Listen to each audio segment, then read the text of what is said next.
హైడ్రా పనితీరుపై కొందరు సామాజిక కార్యకర్తలు సోమాజిగూడ ప్రెస్ క్లబ్‌లో ఒక రౌండ్ టేబుల్ కాన్ఫరెన్స్ పెట్టుకున్నారు. దానికి సంబంధించి మనతో పాటు సామాజిక కార్యకర్త పిట్టల శ్రీశైలం ఉన్నారు. అన్న ఏంటి హైడ్రాకి సంబంధించి చాలా ఆరోపణలు వస్తున్నాయి. కొందరిని టార్గెట్ చేస్తుందని కొందరు అంటున్నారు. హైడ్రా పనితీరుపై మీ కామెంట్ ఏంటి? అంటే ఇది హైడ్రా అనేది ఒక ఇతరుల్ని ఇబ్బంది పెట్టడం కోసం ఏర్పాటు చేసిన సంస్థగా ప్రచారంలోకి వచ్చింది. దాని అపవాదు నుంచి తొలగించుకోవాలంటే న్యాయంగా పనిచేయాలి. అట్లాగే ఎవరైతే కబ్జాలకు చెరువుల్ని కుంటల్ని కబ్జాలు వేయడమే కాకుండా పార్కుల్ని ఇతరత్ర ప్రభుత్వ స్థలాల్ని కబ్జా చేసిన వాళ్ళని వాటన్నిటి కూడా మొట్టమొదటిగా ఆ అధికార పార్టీలో ఉన్న ఎమ్మెల్యే కానీ ఎంపీలు కానీ ఇతర నాయకుల వాళ్ళ ఆధీనం ఉన్న వాటి పట్ల కబ్జాలను కనుక తొలగిస్తే మిగతా హైడ్రా పట్ల ఒక విశ్వాసం నెలకొంటుంది. అంటే ఇప్పటికే చాలామంది పొంగులేటి శ్రీనివాసరెడ్డి కానీ పట్నం మహేందర్ రెడ్డి ఇట్లా చాలామంది ఫామ్ హౌజులు చెరువులను ఆనుకునే ఉన్నాయని చెప్పేసి కూడా వస్తున్నాయి. వాటి జోలికి వెళ్ళకుండా కేవలం ప్రతిపక్షాలను టార్గెట్ చేస్తానని కూడా బయట ఒక టాక్ నడుస్తుంది. దానికి సంబంధించి ఏమంటారు? అంటే ఇందులో ఇవాళ 18 మంది హైడ్రా విడుదల చేసిన లిస్టులో అందులో ప్రభుత్వ పెద్దలు కూడా ఉన్నారు. గతంలో కేంద్ర మంత్రులు పనిచేసిన వాళ్ళ ఫామ్ హౌస్లు కూడా తొలగించరు. అట్లాగే ఈ వాళ్ళకు మిత్రపక్షంగా ఉన్న వాళ్ళ వాటిని కూడా డిమాండ్ చేసినట్టుగా మనకి వాళ్ళు విడుదల చేసిన రిపోర్టు తెలిపింది. ప్రతిపక్షాల కోసమే ఇది ఏర్పాటు చేసిన సంస్థగా మాత్రం ప్రచారంలోకి వచ్చింది. దాన్ని మాత్రం తొలగించుకోవాలనేది మనం కోరుతున్నాం. ఓకే, ఇంకా హైడ్రా ఎలా పనిచేయాలనుకుంటున్నారు? భవిష్యత్తుకు సంబంధించి హైడ్రా ఎలాంటి యాక్షన్ ప్లాన్ చేపట్టాలనుకుంటున్నారు? అంటే హైడ్రాని ఒక ఎవరైతే వేధింపుల సంస్థగా మార్చకుండా ఏవైతే చెరువుల కుంటలు కబ్జాలు చేసిరో ఆ చెరువుల కుంటల్ని నాళాలని కనుక తొలగించుకోవడానికి ప్రాధాన్యత తీసుకుంటే రేపు హైదరాబాదు ముంపు గురి రేపు భారీ వర్షాలు కనుక వస్తే ముంపు గురి కాకుండా ఉండడానికి ఆస్కారం ఉంటుంది. అంటే దీంట్లో సామాన్య ప్రజలు కూడా ఉన్నారు కదా, మూసి పరివాహక ప్రాంతం కానీ లేకపోతే చెరువులను ఆక్రమించి చుట్టుపక్కల చాలామంది సామాన్యులు కూడా ఇల్లు కట్టుకొని దాదాపు కొన్ని ఏళ్ళ నుంచి ఉంటున్న పరిస్థితి. ఇప్పుడు వాళ్ళని తీసేస్తే వాళ్ళ పరిస్థితి ఏం కావాలి మరి?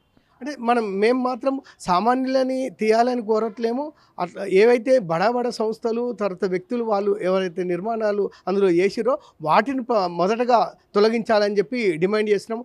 జీవిక కోసం వాళ్ళని చెరువుని ఆ కుంటల్ని ఆనుకొని ఉన్న వాళ్ళు అంత ప్రమాదకరం కాదు కాబట్టి వాటి జోలికి పోకుండా వాళ్ళు ఒకవేళ మీరు కనుక నిజాయితీతో కనుక తీయాలనుకుంటే ప్రత్యామ్నాయంగా మొట్టమొదటగా వాళ్ళకు ప్రత్యామ్నాయాలు కనుక చూయించి ప్రత్యామ్నాయ వసతి కనుక ఏర్పాటు చేసిన తర్వాతనే ఈ తొలగింపులు చేయాలి. గతంలో నందనవనం ప్రాజెక్టు పేరుతోటి ఇట్లాగే హడావిడిగా రాత్రి తీసుకుపోయి వాళ్ళని రోడ్ల మీద నిలబెట్టిరు. దాంతో చాలా వాళ్ళు నిరాశ్రయులయ్యారు. కాబట్టి అలాంటి మళ్ళీ పేదల్ని కనుక బస్తీల్ని కాల్ చేయకుండా మొట్టమొదటగా మీ పట్ల చిత్తశుద్ధి కనుక నిరూపించుకోవాలనుకుంటే మీరు బడా సంస్థల్ని వ్యక్తుల్ని మీరు టార్గెట్ చేసి ఏవైతే చెరువుల కుంటలు కబ్జా చేసారో వాటిని విడిపించాలని చెప్పి మేము కోరుతున్నాం. మూసీ రివర్కి సంబంధించి కూడా ఇప్పుడు మరొక ప్రభుత్వం ఒక ప్రతిష్టాత్మక కార్యక్రమం చెప్పింది. మూసీ రివర్ ఫ్రంట్కి సంబంధించి 1,50,000 కోట్లు మీరు మూసీకి సంబంధించి ఎప్పటి నుంచో కొట్లాడుతున్నారు. దానిపై మీ కామెంట్ ఏంటి?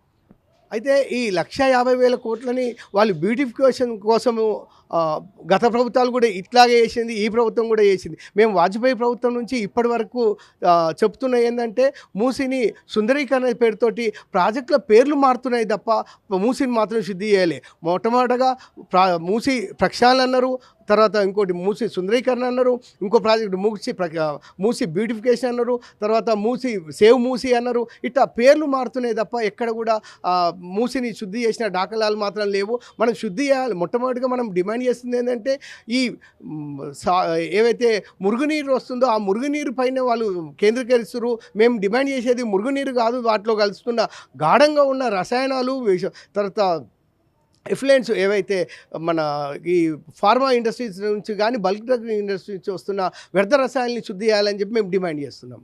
కేవలం హైడ్రా ప్రతిపక్షాలను టార్గెట్ చేయకుండా తన పని తాను చేసుకుంటూ నిజాయితీగా పనిచేస్తే ప్రభుత్వానికి అందరూ సహకరిస్తారని చెప్పేసి, ఒకవేళ హైడ్రాకు సంబంధించి సామాన్యుల పైన కూడా యాక్షన్ తీసుకోవాల్సి వస్తే సామాన్యులకు సంబంధించి వాళ్ళకు వేరే చోట ప్రత్యామ్నాయం కల్పించిన తర్వాతనే సామాన్యుల జోలికి రావాలని చెప్పేసి శ్రీశైలం చెప్తున్నారు. కెమెరా పర్సన్ రాజుతో సురేష్, సిగ్నల్ టీవీ, హైదరాబాద్.